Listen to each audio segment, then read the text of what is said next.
বাঙালির 21 মিশন ন্যায়ের পথে আত্মবিকাশে সত্য প্রকাশে অবিচল। প্রিয় দর্শক, আত্মবিকাশের ধারাবাহিকতায় বিশ্বায়নোপযোগী মুক্তির পথ অন্বেষণের লক্ষ্যে বাঙালির 21 মিশনের পক্ষ থেকে আজ আমরা কথা বলবো জাতীয় সংসদের উপনির্বাচন ব্রাহ্মণবাড়িয়া 2 আশুগঞ্জ সরাইলের সর্বশেষ পরিস্থিতি নিয়ে। নির্বাচনী তফসিল ঘোষণার পর প্রায় 20 জন মনোনয়ন প্রত্যাশীকে উক্ত নির্বাচনী এলাকায় ব্যানার পোস্টার লাগিয়ে বিভিন্ন মহলে দৌড়ঝাঁপ করতে দেখা গেছে। এরপর গত 8 জানুয়ারিতে মনোনয়নপত্র জমাদানের শেষ দিন পর্যন্ত জনমত আদায়ের নির্বাচনী চ্যালেঞ্জ মোকাবেলায় 13 জনের নাম নথিভুক্ত হয়েছিল। তারই ধারাবাহিকতায় যাচাই বাছাইয়ের 15 তারিখে নির্বাচন কমিশনের প্রাথমিক যোগ্যতার ফ্রেমওয়ার্ক বা হোমওয়ার্কে 5 জনের বিদায়ী তালিকা ছুটে হলে 8 জনকে পাওয়া যায় নির্বাচনী মাঠে ময়দানে। এরপর গত 14 জানুয়ারি দিন শুরুতে ভক্ত কর্মী সমর্থকদের আহাজারি কান্নাকাটি আর হা হুতাশে যে বার্তাটি নিয়ে এলো সেটি হলো 3 জন হেভিওয়েট, মিডল ওয়েট আর লাইট ওয়েট হিসেবে জনমহলে বিচার বিশ্লেষণের প্রার্থী স্বেচ্ছায় সজ্ঞানে উপনির্বাচনে নিজ নিজ অনীহা প্রকাশ করে ভক্তদের বেজার করে চলে গেলেন। ফলে নির্বাচনী প্রতিযোগীদের নামের নথি ছোট হতে হতে আরো ছোট হয়ে মার্কা পায় 5 জন। তারই ধারাবাহিকতায় সদ্যগত 17 জানুয়ারিতে সিংহ আর আপেলের বিতর্ক নিয়ে আরো একজন সরে দাঁড়ালে ব্রাহ্মণবাড়িয়া 2 আশুগঞ্জ সরাইল আসনে এমপি পদ প্রার্থীর সংখ্যাটি এসে ঠেকে 4 জনে।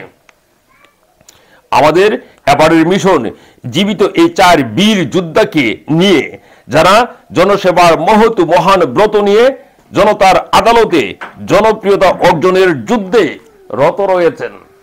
আমরা এখন কথা বলবো আশুগঞ্জ উপজেলার স্বনামধন্য ব্যক্তিত্ব, সফল ব্যবসায়িক জনাব হাজী মোহাম্মদ মুসা মিয়া সাহেবের কাছ থেকে। আপনারা ইতিমধ্যেই জানেন এই উপনির্বাচনে বর্তমানে 13 জন প্রার্থী থেকে কমতে কমতে এখন 4 জনে এসে ঠেকেছে।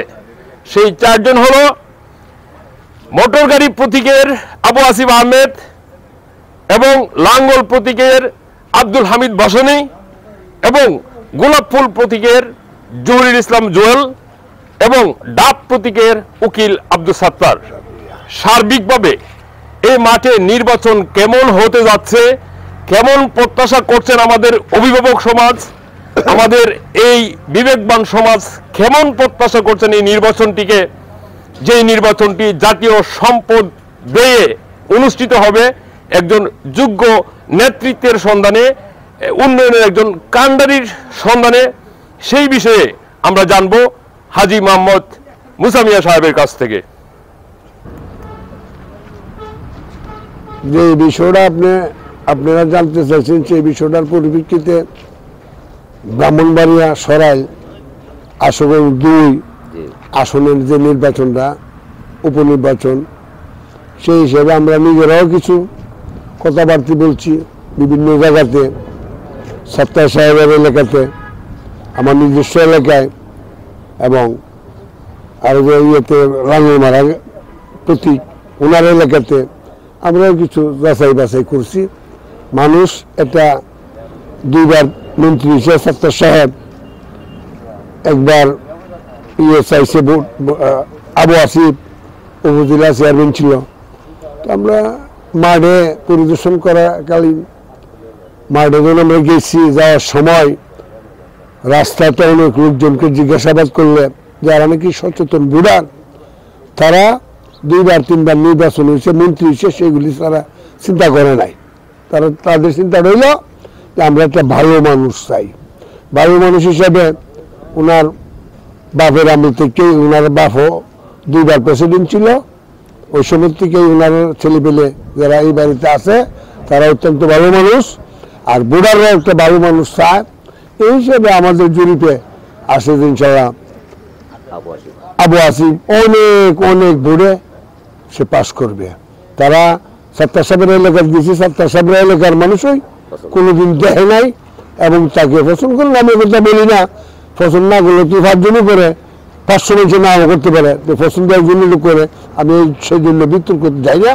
পাবলিক যেটা চায় যে আমরা একজন ভালো মানুষ চাই, ভালো মানুষের মধ্যে চাই জন্য মিললে আবু আসিফ 5 বছর উপজেলার চেয়ারম্যান ছিল, সেই হিসেবে মানুষ তাকে চিনে, তাকে জানে, এলাকাতে তার সুনাম, তার ফানা দানা ঝগড়া বিচার ইত্যাদি কোনো রকম বিশৃঙ্খলা জিনিস ওনার কাছে নাই। ওনার কাছে আছে কি শৃঙ্খলা জিনিস, ভালো খাও, ভালো চলো, ভালো ব্যবসা বাণিজ্য করো, মানুষকে দান করো, এই হিসেবে তার মন মানসিকতা এরকম আছে। আমাদের জানা মতো উনি অনেক অনেক দূরে ব্যবধান পাশ করবে উনি। হ্যাঁ, চলমান এই যে নির্বাচনী প্রক্রিয়া বা নির্বাচনী প্রচারণা হচ্ছে, তা আপনারা কি কোনো দিকেই মনে করেন যে অবাধ ও নিরপেক্ষ এই নির্বাচনটা হবে বলে আপনার এই ব্যাপারে আপনি কি বলেন?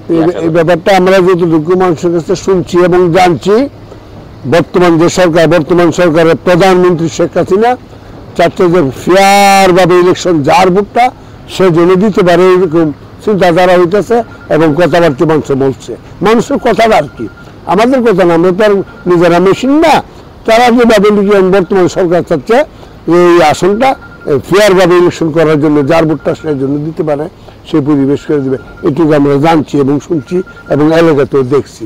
এটাই আমাদের প্রত্যাশা, যার আমার ভোটটা আমি দিতে পারবো, এই পরিবেশটা আমরা দেখতে আছি এবং শুনছি। আর এখন বর্তমানে যারা নাকি আছে তারা এরকম কোনো দাঙ্গা হাঙ্গামা করার মানুষ না, তারা ভালো মানুষ, সামাজিক মানুষ, ব্যবসায়ী মানুষ, তারা রাজনীতিবিদ, তারাই ইলেকশন করবে, তারা কোনো রাডি জামাইরে বেরি করার মতো ইলেকশন এটা না। এটা খুব সুন্দর জিনিস, ভালো জিনিস। উপনির্বাচন যেটা ঠিক হতেই হবে এবং সরকার এটা ঠিকভাবে করাইবে, এটি আমাদের প্রত্যাশা।